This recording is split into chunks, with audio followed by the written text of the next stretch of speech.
everyone, and welcome back to Final Fantasy XIV, where last time we officially joined the Arcanist Guild and began learning how to use our abilities of Arcanima to summon a carbuncle and fight in battle. Today, we have reached level 5 as an Arcanist, so it is time to learn a little bit more about what it is to be an Arcanist, a little bit more of our Arcanist abilities. As we get started, a few things that are worth noting. Well, one major thing that's worth noting. You may have noticed that each of the episodes so far has had a tag. The first two episodes had the tag MSQ, and this episode and the previous one have had the tag ACN. Those tags are going to be a way that I actually mark what type of content we're doing in each episode. As I said in the first episode, Monday through Saturday, we're doing major content, whether that's main scenario quests or class and job quests, with Sundays being reserved for side quests and other side content. These tags are specifically the way that we're going to be denoting what type of major content we do on those Monday to Saturday episodes. For example, MSQ, you may be able to guess, is short for main scenario quest. Similarly, if you look at the bottom of the screen at the experience bar for Arcanist, you'll see the three letters ACN, which is short for Arcanist. So the tag ACN means we're doing Arcanist quests in this episode. If an episode has the tag MSQ, it means we're doing main scenario quests in the episode. And there's a different three-letter tag for every single class and job in the game, so you can easily see at a glance before clicking the episode what type of content are we going to be doing. Just wanted to go ahead and make sure that was explained real quick before we get too far in. And Thubergeme, you have a job for us. Acting Guildmaster Thubergeme wishes to assess the improvement of your Arcanima skills. Ah, Satora, isn't it? Are you eating well? An empty stomach distracts the mind and leads to hurried judgment. I must often remind my Arcanists to take meals, and so ensconced do they become in their studies. Speaking of such, have you been practicing your tactics with Carbuncle? I believe it is time to assess the improvement of your skills. As with your previous trial, I would have you defeat foes in Lower Lenosia. 3 wild dodos and 3 tiny mandragoras to be precise. Watch carefully the behavior of your opponents, formulate an effective strategy, and utilize your arcane entity to its fullest potential. I expect you back in time for dinner. Alright then, we have our job. Go fight some enemies, and then go have a good meal.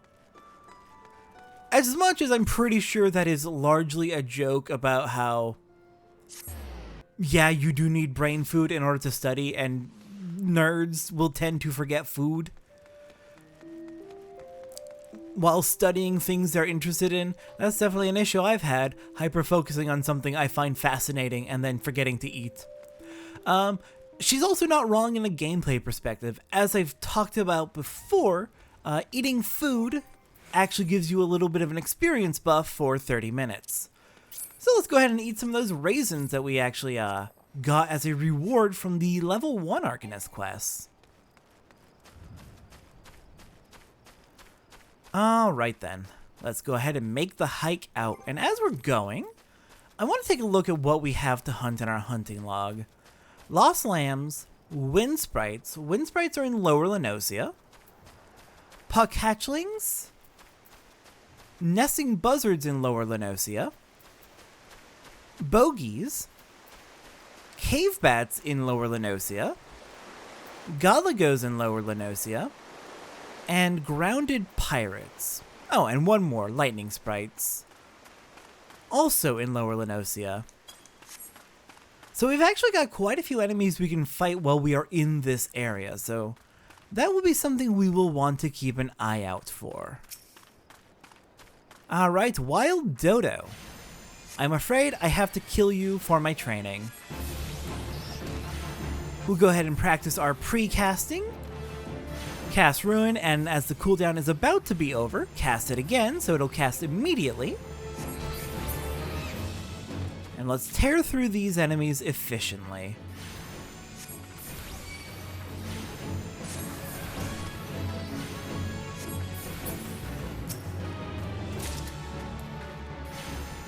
Alright, one more Wild Dodo to finish those off, and then we can just focus on tiny mandragoras. And since the wind sprites are in the area, might as well take care of them at the same time.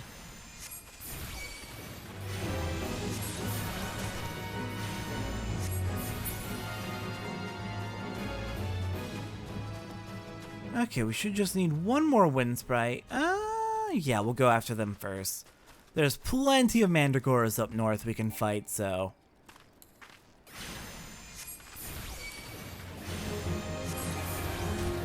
no need to rush. Alright, wind sprite hunting is done. And yes, the combat is admittedly very, very slow at the start of the game. Trust me, you'll be appreciating the slow start by the time we get to endgame. It gives you plenty of time to build up your muscle memory and get a real good feel for the combat mechanics.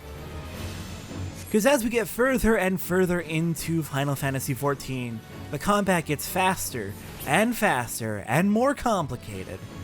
And that is not a bad thing in the slightest, but the slow start definitely gives you time to make sure you are used to it. Alright, before we return to Thuber Game, let's go ahead and make sure we've done some hunting around here. I remember we have Gullagos and Cave Bats on our list, and we can find both of those up north.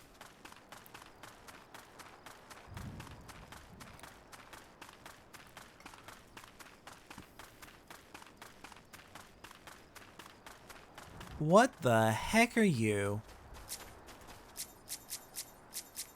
That is a big snake. That is a world boss. Hello. World bosses appear from time to time. We're not going to be dealing with them quite yet. We'll be getting to them eventually though. Oh gosh, I did not expect to be running into a world boss of that type here, of all places. We can just avoid them. It's fine. It's not an issue. And we hit level 6, unlocking the Trance Gauge. And a lot of new abilities. The Trance Gauge indicates the time remaining for the effects of Ether Charge. Executing this action also grants Ruby Arcanum, which is used to summon Ruby Carbuncle. Upon reaching level 15, Ether Charge will also grant Topaz Arcanum for the summoning of Topaz Carbuncle, and at level 22, Emerald Arcanum for the summoning of Emerald Carbuncle. Each summon, when called forth, will tap into its respective Arcanum, granting you stacks of an elemental attunement indicated on the Trance Gauge. These elemental attunements will augment Gemshine and Precious Brilliance acquired at level 26. Oh god, okay, we have 3 new abilities. Let's go ahead and stick Summon Ruby there. And then let's see, what are the other 2 abilities we got? What are all the abilities we got? Summon Ruby will summon Ruby Carbuncle, replacing our regular Carbuncle for just a moment, and orders it to execute Glittering Ruby, which rushes to the target and deals fire damage with a potency of 400. It also grants 2 stacks of Fire Attunement. Fire Attunement will have the effect of Gemshine and Precious Brilliance become fire aspected for 30 seconds, and worth only 2 stacks. Can only be executed while we have a Ruby Arcanum and Carbuncle is summoned. We have Ether Charge, which boosts the potency of Ruin, Ruin 2, and Ruin 3 by 50 and Outburst by 20. Many of those abilities we don't have yet. This will last for 15 seconds. It also grants Ruby Arcanum. And then Gemshine channels the energies of your active elemental attunement to attack your enemy. Fire Attunement deals fire damage to a single target. Earth Attunement deals earth damage to a single target. And Wind Attunement deals wind damage to a single target. Okay, so we have a few different abilities that appear to be Carbuncle attacks. And I'm going to need to move that Trance Gauge so that's in a more visible spot for me. I like to have my gauges down near my hotbars.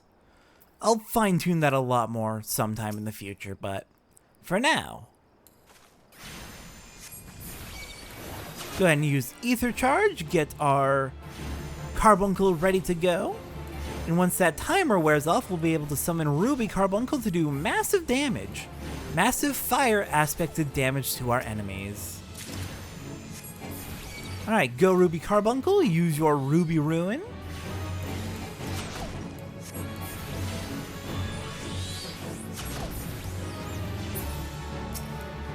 And just one more to go. Carbuncle, I honestly thought you were going to finish off the other one for me.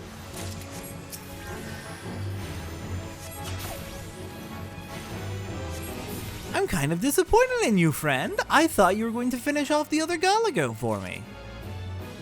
Alright, fine, whatever. Galagos are gone, so next up we're gonna go fight cave bats. Just want to make sure I've cleared out the hunting log while we're in the area. I cannot stress enough the importance of filling out your hunting log at these lower levels. Not because it's like an exceptional source of experience, but it will definitely help you out a lot as you're getting started with the game. And finishing your hunting logs also does give you a nice little bonus once you have completely finished it, so it's worth working on it. And not just leaving it off for later.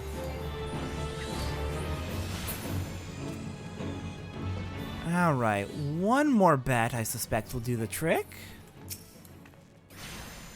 Go, Ruby Carbuncle! Let's destroy this cave bat.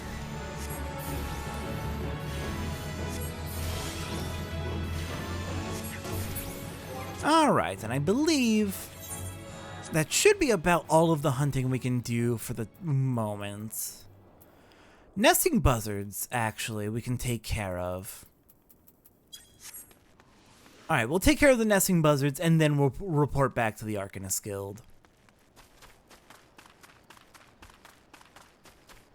It's literally just too convenient not to do this while we're here since they're all right in the area anyway.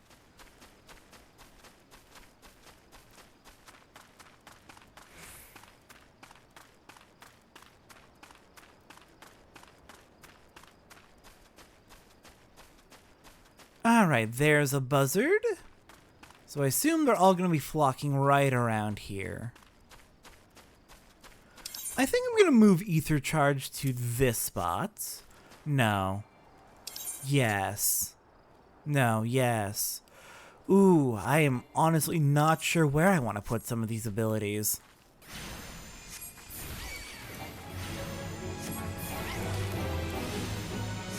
I'm gonna be honest, they actually significantly changed up Arcanist with the most recent expansion. It is basically a completely different class now. I'm still trying to figure out how it all works. So if I'm a little bit clumsy with Arcanist, apologies. I'm far more used to Scholar, which is one of the options that it turns into at much later down the line.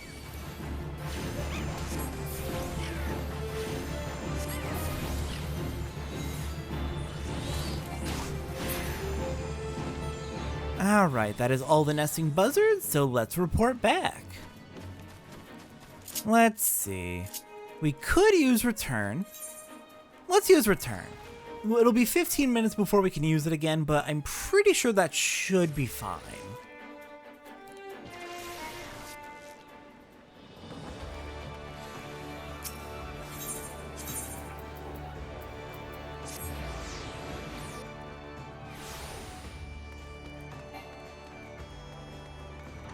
Alright, Thubergeme, I returned from my training, and I did a little bit of extra training on the side. Apologies for that. Welcome back, Satora. It appears your coordination with Carbuncle is progressing at a satisfactory pace. Shall we test your growing acumen with a more practical examination? Our work at Malvin's Gate requires us to inspect and record the contents of incoming cargo. To simulate such a task, I have had several crates transported to the cliff south of the Zephyr Gate. I want you to examine those crates and then return the inspected cargo here to me. You would be surprised at the depths to which some merchants will sink to deter our customs agents from performing thorough investigations. False bottoms, rotting foodstuffs, flesh-eating vilekin. I suggest we be prepared for any eventuality. Alright, so we need to go inspect some crates. On some quests, you'll encounter objects with which you can interact by simply approaching, then selecting. Did we not already get that very same tutorial when we were picking up the flowers that we were lied to about? Whatever. Let's go ahead and make our way out to Middle Lenosia, out through the Zephyr Gate, and go check out these crates. And while we're in the area, we've got a few more enemies we can hunt on our hunting log. And for the record, I do fully intend to completely finish the hunting log out through the 10th entry by the end of this episode.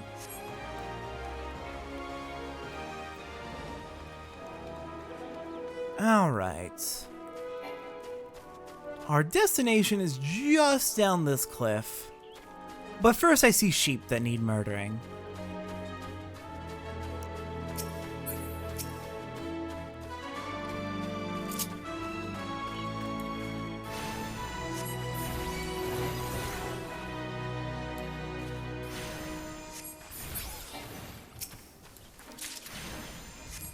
Two more should be good.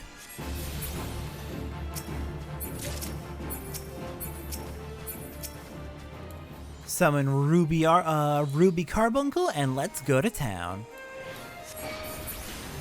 Good job, Ruby Carbuncle.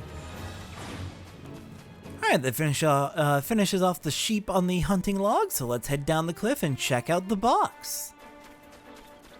Go do our simulated training mission.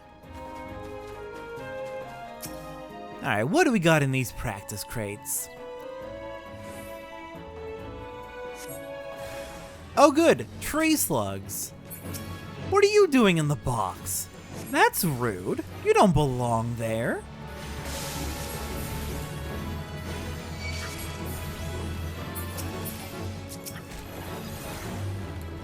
Let's go ahead and toss up that shield with Radiant Aegis, keep ourselves a little bit safer. I don't think we're going to be able to use Ruby Carbuncle this time. Oh well.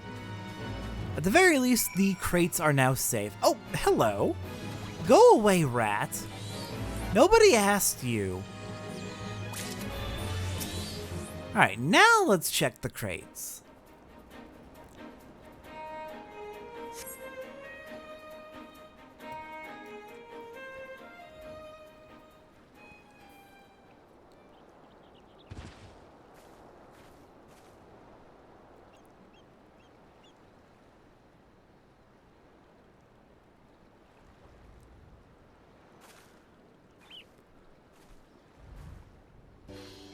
I am not a threat. Pray ignore my presence for the present and allow me a moment to cogitate.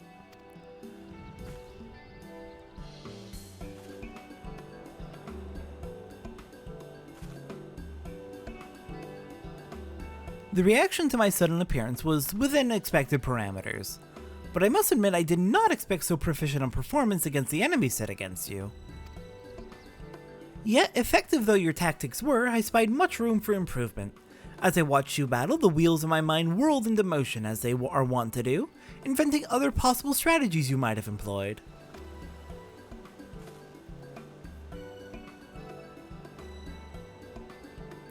Let's see. Taking into account your current level of ability, factoring in the etheric constant, multiplying by the number of opponents, then applying your tactics to other potential combat scenarios. Oh dear. My calculations indicate failure upon encountering threat level 9785.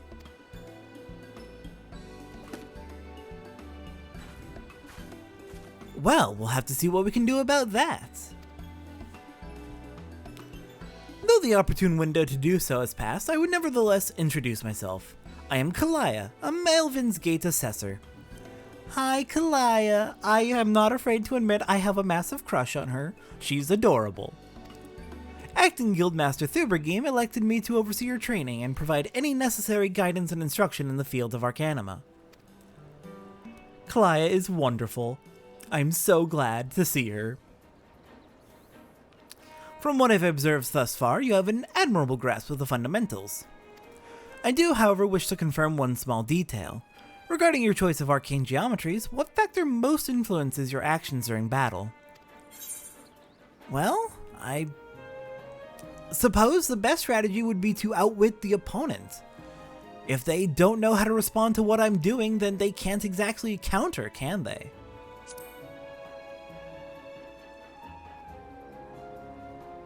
Aha! Just as I predicted. And now I have the final element needed to perform another calculation. The probability of you becoming an Arcanist of note is 90%, give or take 0.5%. Yes, the certainty is quite high. After all, I only know of one other practitioner who responded to my question in the same manner. It was the man who bestowed upon me this grimoire, the Guildmaster himself. While our inscrutable leader is, as I'm sure you've heard, on an indefinite leave of absence, he did leave us with his most notorious saying to date. Strategy is a tool used to manipulate one situation into the desired reality. No matter how gifted you and I might be, however, the instantaneous manipulation of reality that might cause us to suddenly become mighty Arcanists is beyond our present abilities. Discipline and experience is the finest strategy in this case. I suggest you continue to focus on refining your aptitude with Carbuncle. Mastery with an arcane entity will greatly improve your success as the wielder of Arcanima. Here ends your lesson for today. Pray return directly to the guild. I believe Mr. Stubergame is awaiting some inspected cargo. And what of myself? I'm off to the fields, of course. The tactics I reasoned out earlier must be attempted in real-life scenarios. Theory is all well and good, but there's no substitute for actual combat. We'll meet again soon.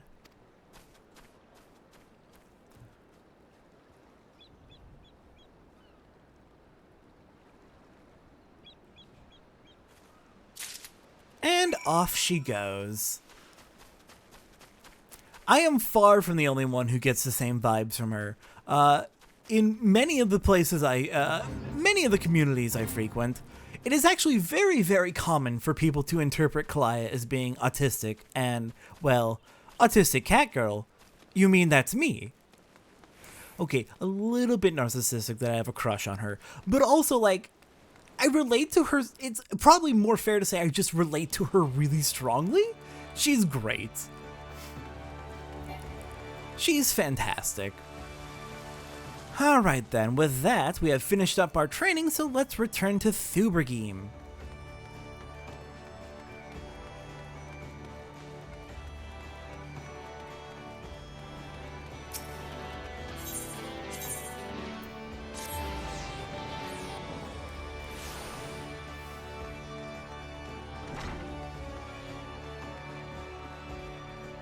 Alright, Thubergeme, I met Kalaya while I was out there training. Did you by chance send her out to meet me? Ah, Satora, have you returned with the cargo? I did indeed. Yes, everything seems to be in order, relatively clear of blood and other gore. That can be something of a problem in our profession, you understand. I also had word from Kalaya regarding your performance. She seemed eager to continue your training. An odd lass, I'll admit, but the guild can boast no finer mind for tactics. You would do well to heed the instructions she offers, particularly that which touches upon the diligent approach to our arts. Did you perhaps notice the battered tome Kalaya carries? That initiate's grimoire has served her from the day she entered the guild. She has her reasons, but it's admittedly strange to see it kept all the way to her present position as Foreseer. I fear such an intense focus on Arcanima has led her to overlook other important aspects of life. As our Master Strategist guides your Arcanist training, I hope that you might return the favor and help to broaden her own perspective somewhat. But enough of such matters for the moment. You have done well this day, Satora. Continue your practice with Carbuncle as Kalaya has bid. I will be here when the time comes for your next lesson. Alright, our training mission is done. Let's see, what do we want to pick up as a reward? For many quests, once we complete them, we'll have an option between several potential rewards where we can only pick one. Generally, it'll be a collection of different armor and gear, with a backup option of an elegant tin piece, copper piece, etc. If none of the armor or gear looks good, you can pick the elegant piece and sell that for cash. In our case, I would recommend, in fact, that you get the hempen hat, or with whichever class you're playing, get the hat first. Mostly because we don't start out with a hat, and, well, having more parts of your body covered is a good thing. Alright, we learned a new ability, Addle, and we're going to learn about Addle with roll actions. You have learned a roll action. Roll actions are spells and weapon skills that are assigned to all the classes within a roll, tank, melee DPS, ranged DPS, or healer, rather than a specific class. Role actions are learned in the same manner as class actions, via leveling, but only need to be learned once to be able to use them with all participating classes within a role. The role section has been added to actions and traits found under character in the main menu. Selecting it will display the role actions you have learned. Alright then, Addle is a very useful support ability. I like to have it on my back hotbar, on down. As for what it actually does, Addle reduces the target's physical damage dealt by 5% and magic damage dealt by 10%. It debuffs your opponent, making them much weaker. Well, not much weaker. 5% for physical, 10% for magic. That's a pretty good amount. Which means you'll be taking less damage and surviving for much longer. Alright, for equipping the gear we picked up, we could go into our headgear and select the hempen hat, but in general, I would recommend you use the recommended gear button. There are exceptions where the recommended gear button is not optimal. Namely, tanks under level 50 should not be using recommended gear. They should be equipping their equipment manually. But we'll get into why when we unlock a tank class. But generally, recommended gear will give you the best gear that you currently have on hand for whatever class you're playing. This will give us a leather grimoire, which we got as a reward for our level 5 Arcanist quest. This will increase our magic damage stat by 3 and give us a bonus of 1 to intelligence compared to our previous no bonus. Hempen hat comes from no hat, so plus a lot of defense, plus intelligence, plus mind. Very good. Menfina's earring is a pre-order bonus from pre-ordering Endwalker. Increases experience earned by 30% when level 80 and below. Attributes and item level vary according to your class and job, and your current level when equipped. So it's a piece of equipment which has a scaling item level. Basically, it gets stronger the stronger you are. And it also gives that plus 30% experience, which is very valuable. And Ring of Fortune. I'm not sure where we picked this up. I want to say it was a reward from a quest, but I don't know what quest it would be. But it gives us a little bit of a bonus to our defense, and it looks like it's primarily for a crafter class. It's used for crafter classes based on those bonuses. Let's talk about item level since that was brought up. Every piece of equipment has a level that you have to be in order to equip it. The hempen hat, for example, is level 5 and equipable on all classes. And it also has an item level of 5. The item level is specifically a measure of roughly how strong your equipment is. Until you hit level 50, your item level and your actual class level will roughly be the same. Item level tends to lag a little bit behind because, well, the item level will be the same as the actual level that you need to be to equip it. So if you were able to equip all item level 5 gear, then it would probably require, well, for the most part, let's use a better example because our starting gear is item level 5. Say you have a bunch of item level 10 gear. That would probably all require you to be level 10 to equip it. So maybe your previous set of armor is all level 5 and therefore item level 5. You wouldn't be able to equip your item level 10 gear until you hit level 10, so your item level will be a little bit lagging behind your actual level. I'm overcomplicating this. Item level is just the strength of your items, of your gear. Once you hit level 50 though, item levels for your gear starts to get really high really fast. Item levels start to detach from your actual level and increase at a very, very rapid pace.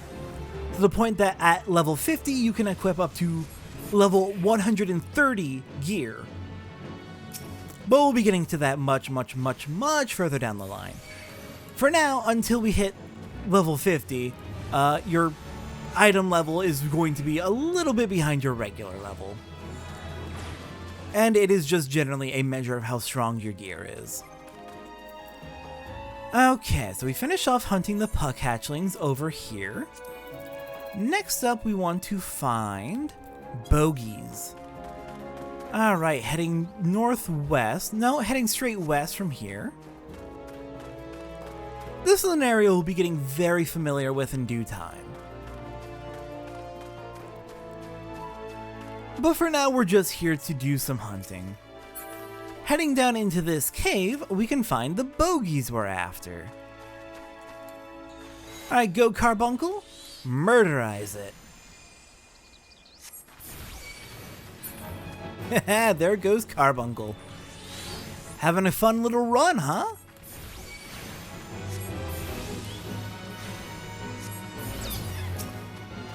Alright, one more bogey should finish this off.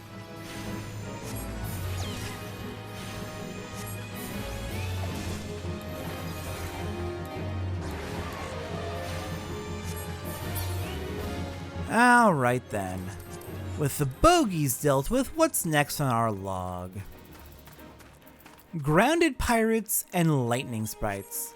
So we're almost done already. For the pirates, we're going to come out of the cave and continue heading north. And the pirates will be just across the river on the far shore. And just up that way a little bit, I can see their campfire.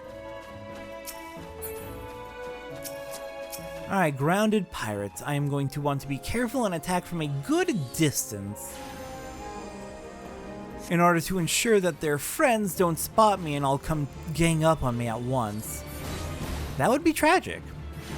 That would be extremely unfortunate. Alright, one more grounded pirate over there.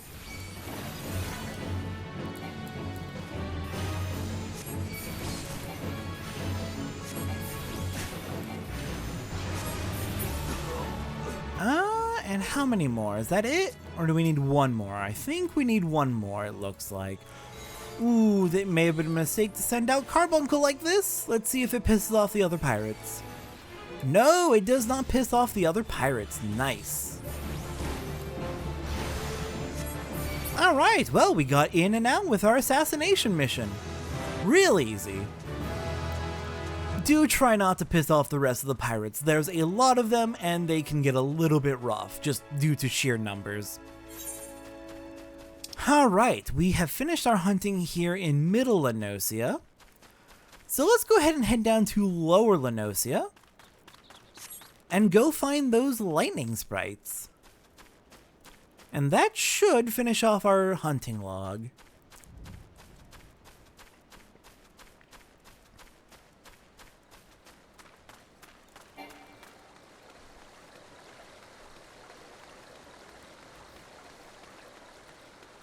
We don't have to go through Limzolomins in order to reach Lower Lenosia, thankfully.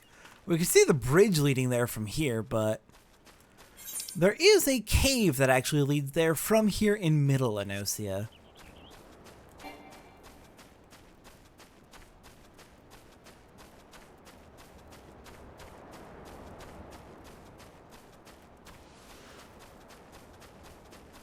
So let's make the hike up there.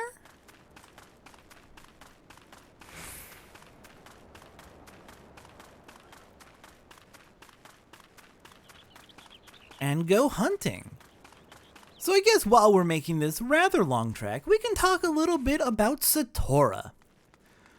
So clearly I'm not doing a full roleplay of this Let's Play. But it is fun to kind of think about what kind of person your character is, even if you're not doing a full roleplay. And I've actually been working on a bit of a story for this Satora. Just cause, I don't know, it feels right. It feels right to think about what your character's experiences are like. I may not be role-playing, but it's still an RPG. An MMORPG that very much encourages the roleplay aspect. Heck, it encourages it so much that I believe... Oh gosh, where in the menu would that be?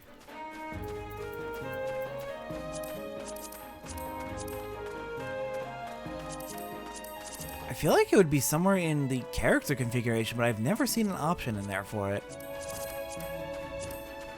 Somewhere in the menus, you're able to set up your character's like icon that is displayed.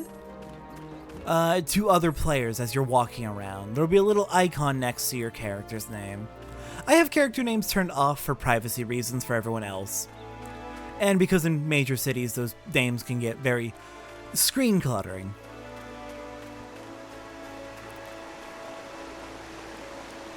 But generally, players do have an icon next to their name, which for new players is like a little sprout icon. We can actually show that off real quick. Display name settings, show all. So Satora here has a little sprout icon next to her name. That refers to a new player who isn't caught up with the main story and hasn't played enough to be considered an expert player. But you can set other icons for your character, just depending on kind of what you want. But there's also one of the options I remember is for just an RP symbol to literally just say, hey, this character is a role player and they are invested in the role. Like, this game actively encourages roleplay, and it's neat. Anyways, as I was saying, I like to. I have been thinking about Satora's character, and I've been kind of working on a story for her, just for fun. It's been mentioned a little bit, especially on the first episode, but Satora is what is known as Keeper of the Moon Mikote. Specifically, Mikote referred to the cat people of the world. Well, the more humanoid cat people, rather. And they are divided into two groups, the Seekers of the Sun and the Keepers of the Moon. Keepers of the Moon are a bit rare, and tend to keep themselves confined to the Great Forest of the Twelveswood, also known as the Black Shroud, which we'll be visiting in due time. Due to the politics of the area, it's not exactly the best life for the Keeper of the Moon Mikote. They're not particularly well liked in the area.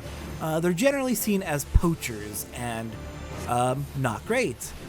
It's not a fair judgment on Keeper of the Moon Mikote that they tend to live a bit more on their own, in more like matriarchal clans, off on their own, away from the main city, away from the main cities. But because they live separately from the main cities and societies of the Black Shroud of the Twelveswood, they tend to be seen unfavorably as like poachers and whatnot. So it's not exactly great. They don't exactly have great relations with the people around them, and it's not really fair, unfortunately. Satora's family is one of those clans living out in the Twelveswood, and they have not been doing so great since the Calamity.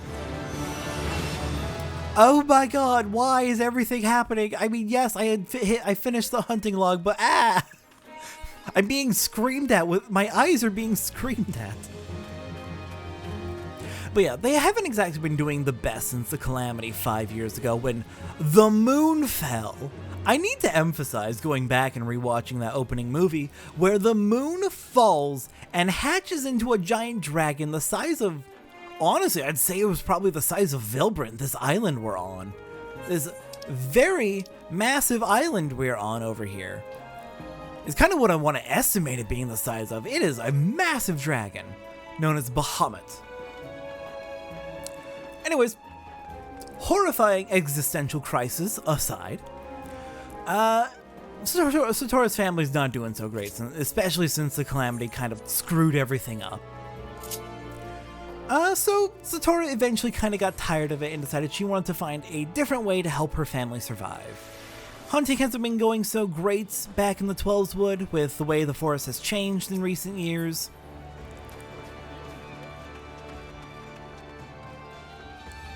And the poor relations with the main city means finding work or trade is also difficult. So Satora decided she wanted to find some new techniques in order to help her family with hunting, in order to adapt to the changing environment. And she wanted to find work in order to help. Oh, this is not the right floor. I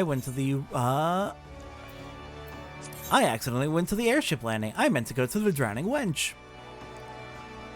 But yeah, in addition to finding new strategies for fighting in order to help adapt her family's hunting strategies with the changing environment, She also wanted to find some work, and, well, the city of Limzolominsa has an entire guild dedicated to magics that aren't really seen in the 12's Wood, at all, really. And it is a mercantile city-state. With so much trade happening, there's always jobs to do. What better place to go and learn and earn some money for your family? Really, it solves all of her problems, hopefully. Alright, anyways, we hit level 10 and we unlocked a lot, so let's go over what we unlocked. Etherflow Gauge. Using the action Energy Drain fills the Etherflow Gauge, which is required to perform certain actions. Let's go ahead and move that Etherflow Gauge into a better location, because it's just kind of up there right now. Yeah, I'll make it more perfectly aligned with everything later on my own time. And we picked up a bunch of new actions. Let's see. We got a roll action for Sleep. Puts target and all nearby enemies to sleep for up to 30 seconds. Cancels auto attack upon execution. It is a spell, so it is a global cooldown, which takes 2.5 seconds to cast. And it has a major downside of when an enemy is hit, they will immediately be no longer asleep. It is situationally useful, but as we get further into the game, it becomes less and less and less useful. Simply because you get to a point where putting enemies to sleep, if you're playing optimally, you're going to be hitting all of the enemies at the same time, so putting them to sleep isn't really going to help much. Early game it can be helpful though, so I'm not going to say don't ever use it, but I'm going to put it on my hidden hotbar. We also learned Fester. Deals unaspected damage with a potency of 300. It is an OGCD ability, an off GCD ability, so we can do some damage between our regular damage casts. And it costs 1 Etherflow Gauge. Filling our Etherflow Gauge, as mentioned in the tutorial, requires casting Energy Drain, an OGCD with a recast of 60 seconds, deals unaspected damage with a potency of 200, and gives you 2 stacks of Etherflow. Alright, let's see. I'm going to go ahead and put Energy Drain over here. I'm going to put Fester over on this hotbar. I'm going to move Physic to here, and move Fester up there. Does that seem right? That seems like a good setup for now. I'm going to be constantly refining my hotbars, and trying to figure out a good strategy for setting them all up. There's enough similarities between the various jobs and classes that it's a good idea to try and have a consistent setup for muscle memory, but also there's so many abilities you learn, and enough difference between the classes and jobs that it becomes a little bit difficult to set up a perfect hotbar. I'm going to keep workshopping it though and improving over time. Anyways, this came out to be a bit of a long one. I blame the hunting log. So next time on Final Fantasy XIV. Now that we have done a little bit of our basic training over with the Arcanist Guild, I think it's time we go pick up a job from Baderon and get to work, trying to make some money to support our family back in the 12's Wood. I will see everyone next time.